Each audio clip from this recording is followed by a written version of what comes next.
बहुत समय पहले की बात है। एक घने जंगल में भयंकर नाम का एक बहुत ही घमंडी और क्रूर शेर रहता था।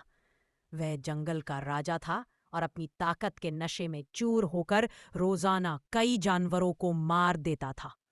जंगल के सभी जानवर उससे बहुत डरते थे। एक दिन सभी जानवरों ने मिलकर एक सभा बुलाई।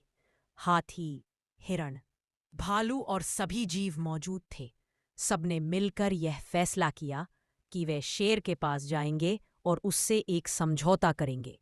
वे शेर के पास पहुंचे और आदरपूर्वक बोले, हे महाराज, अगर आप इसी तरह रोजाना शिकार करते रहे तो एक दिन जंगल में कोई जानवर नहीं बचेगा। फिर आप क्या खाएंगे? शेर दहाड़ा। जानवरों ने कहा, हम आपसे वादा करते हैं कि रोज एक जानवर आपके पास खुद आ जाएगा जिसे आप अपना भोजन बना सकते हैं। इस एक दिन एक छोटे से खरगोश की बारी आई। उसका नाम चंटू था और वह बहुत ही चालाक और बुद्धिमान था। चंटू ने सोचा, मैं ऐसे ही जाकर अपनी जान नहीं दे सकता, मुझे कुछ तरकीब लगानी होगी। वह जानबूझकर शेर के पास बहुत देर से पहुंचा। इधर भूख से परेशान शेर को बहुत गुस्सा आ रहा था। उसने दहाड़ते हुए कहा, तुम इतनी देर से क्यों आए? क्या तुम जानते नहीं कि मुझे कितनी भूख लगी है? अब मैं तुम्हें और तुम्हारे सारे साथियों को खाऊंगा। चंटू खरगोश जरा भी नहीं डरा। उसने झुक कर कहा, महाराज, इसमें मेरी कोई गलती नहीं है। मैं तो समय पर ही आ रहा था, लेकिन रास्ते में एक और शेर मिल गया। वो कह रहा था कि वही इस जंगल का असली आ जाए और उसने मुझे वही रोक लिया।